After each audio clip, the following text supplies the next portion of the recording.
نحمده ونصلي ونسلم على رسوله الكريم اما بعد فاعوذ بالله من الشيطان الرجيم بسم الله الرحمن الرحيم لا تعبدون الا الله وبالوالدين احسانا صدق الله مولانا العظيم ان الله وملائكته يصلون على النبي يا ايها الذين امنوا صلوا عليه وسلموا تسليما اللهم صل على سيدنا مولانا محمد وعلى ال سيدنا مولانا محمد وبارك وسلم عليه۔ حضرات گرامی قدر، سرمایہ اہل سنت حضرت علامہ مولانا مفتی محمد مختار صاحب رضوی تشریف فرما ہے۔ آپ کی موجودگی میں میری گزارشات میرے لیے یہ ایک اعزاز بھی ہے کہ میں اتنی بڑی شخصیت کے سامنے آپ سے کچھ عرض کر سکوں۔ ہم سب آپ کے خطاب کے منتظر ہیں، آپ اپنے روحانی علمی خطاب سے ہمیں مستفیض فرمائیں گے۔ بالکل مختصر سی حاضری میں آپ کے سامنے پیش کروں گا۔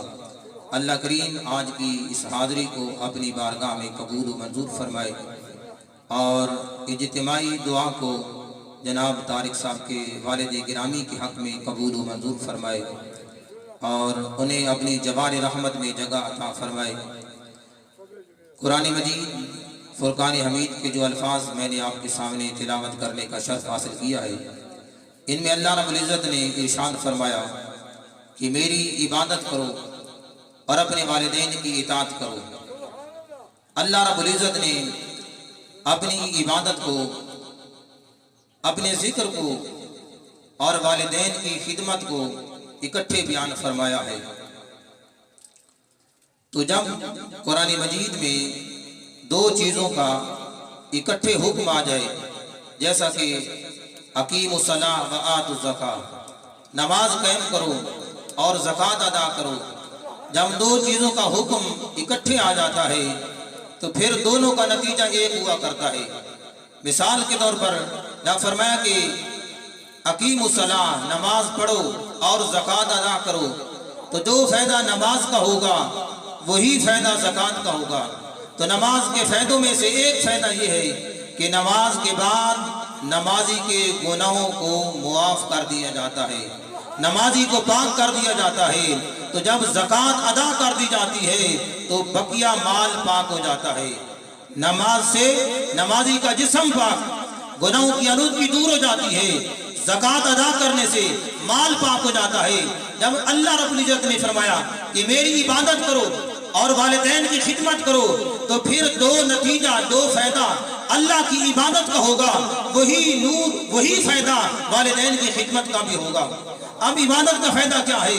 فائدوں میں سے ایک فائدہ یہ ہے کہ اللہ رب العزت نے ارشاد فرمایا کہ بندہ میرے اتنے قریب ہو جاتا ہے، میرے اتنے قریب ہو جاتا ہے کہ پھر جو بندہ چاہے میں بندے کی اس چاہت کو پورا کر دیتا ہوں، جو مانگے میں اس کو عطا کر دیتا ہوں۔ یعنی بندہ اس درجے پہ پہنچ جاتا ہے کہ جو مانگے اللہ اسے عطا کر دیتا ہے۔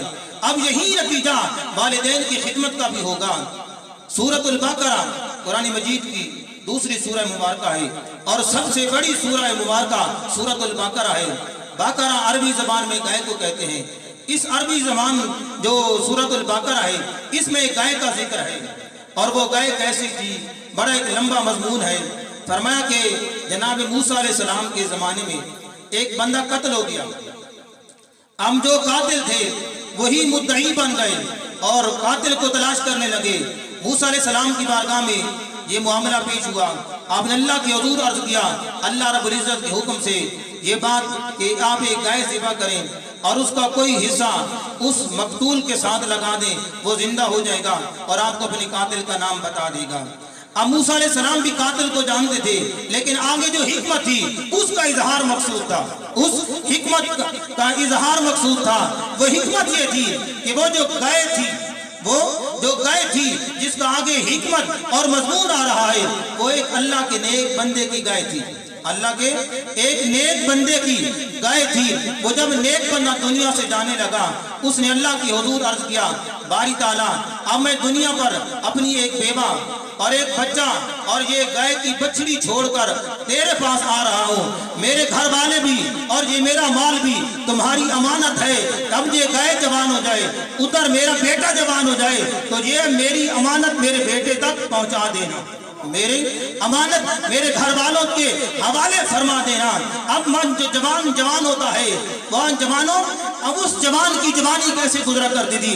روایت میں آتا ہے کہ وہ جوان جب دن بھر مزدوری کرتا اس کے 3 حصے کرتا, ایک حصہ اپنی جان پہ خرچ کرتا, ایک اپنی والدہ کو دے دیتا اور تیسرا حصہ اپنی مزدوری کا اللہ کے نام پہ خرچ کر دیتا, اللہ کے نام پہ خرچ کر دیتا. اور اس کی راتیں بھی ایسے ہی گزرا کرتی تھی. وہ رات کے بھی 3 حصے کرتا, ایک حصہ آرام کرتا, ایک حصہ والدہ کی خدمت کرتا اور تیسرا حصہ اللہ کی یاد میں گزار دیتا, اللہ کی یاد میں گزار دیتا. اس کی ماں نے اپنے بیٹے سے کہا کہ بیٹا جاؤ, جنگل میں تیرے باپ نے تیرے لیے ایک مال چھوڑا تھا, گائے چھوڑی تھی, وہ جوان ہو چکی ہوگی, جاؤ اور اسے لے آؤ. اس جوان نے عرض کیا کہ ماں میں اسے کیسے پہچانوں گا اور وہ میرے پاس کیسے آئے گی. فرمایا کہ جب تم جنگل میں جانا رب ابراہیم کا نام لینا, رب ابراہیم کا نام لینا, وہ گائے اپنے آپ تجھے تیرے سپرد کر دے گی. جب اس نے جنگل میں جا کر اللہ کا نام لیا تو وہ گائے اپنا آپ اس جوان کے سپرد کر دیتی ہے, جوان کے سپرد کر دیتی ہے. تو اس لیے فرمایا کہ جو شخص اللہ کے در پہ جھکتا ہے پھر اللہ اسے جھکنے نہیں دیتا, سر بلندی عطا فرما دیتا ہے. حضرت رافعہ بصریہ رضی اللہ تعالیٰ عنہ اور حضرت اویس کرنی کے بارے میں منقول ہے کہ آپ کے ریوڑوں کو بھیڑیے چرایا کرتے تھے, اور جب ان سے پوچھا گیا کہ ان دونوں نے کب سے صلح کر لی ہے, بکری اور بھیڑیے نے کب سے صلح کر لی ہے, اور انہوں نے فرمایا کہ جب ہم نے خدا سے صلح کی ہے خدائی نے آپس میں صلح کر لی ہے, خدائی ہمارے حوالے ہو چکی ہے. تو اس جوان نے جا کر اللہ کا نام لیا, اس گائے نے اپنے آپ کو اس کے سپرد کر دیا. اب وہ جوان اس گائے کو پکڑتا ہے اور چل پڑتا ہے. اللہ نے گائے کو گویائی عطا فرمائی, بولنے کی طاقت دی. گائے نے کہا کہ مجھ پر سوار ہو جاؤ, میں تجھے اٹھا کر تیرے گھر لے جاؤں گی, اٹھا کر تجھے تیرے گھر پہنچا دوں گی. اس جوان نے کہا کہ میری ماں کا حکم تھا اسے پکڑ کر لے کے آنا, میں والدہ کے فرمان کی نافرمانی نہیں کروں گا. جس طرح میری والدہ نے مجھے حکم دیا تھا کہ پکڑ کر لانا, سوار ہو کر نہیں پکڑ کر لانا.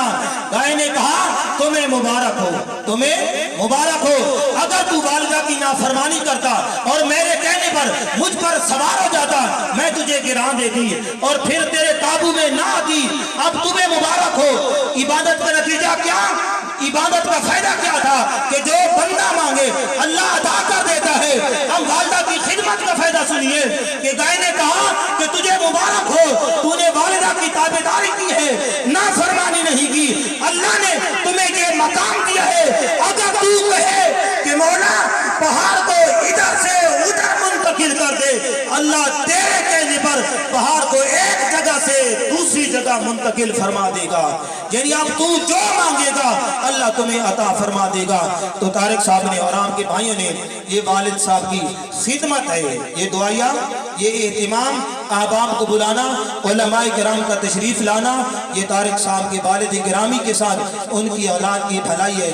اللہ کریم اس کو اپنی بارگاہ میں قبول و منظور فرمائے. خطابی ذیشان کے لیے ہم سب گزارش کرتے ہیں مفتی اہل سنت حضرت علامہ مولانا محمد مختار صاحب رضوی, آپ تشریف لائیں اور اپنے ملفوظات عالیہ سے ہم سب کو مستفیض فرمائیں. نعرہ تکبیر, نعرہ رسالت, نعرہ حیدری, علماء اہل سنت.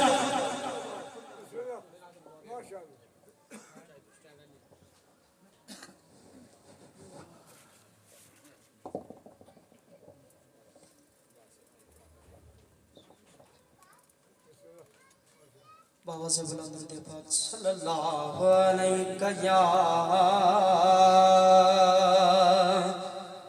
یا رسول اللہ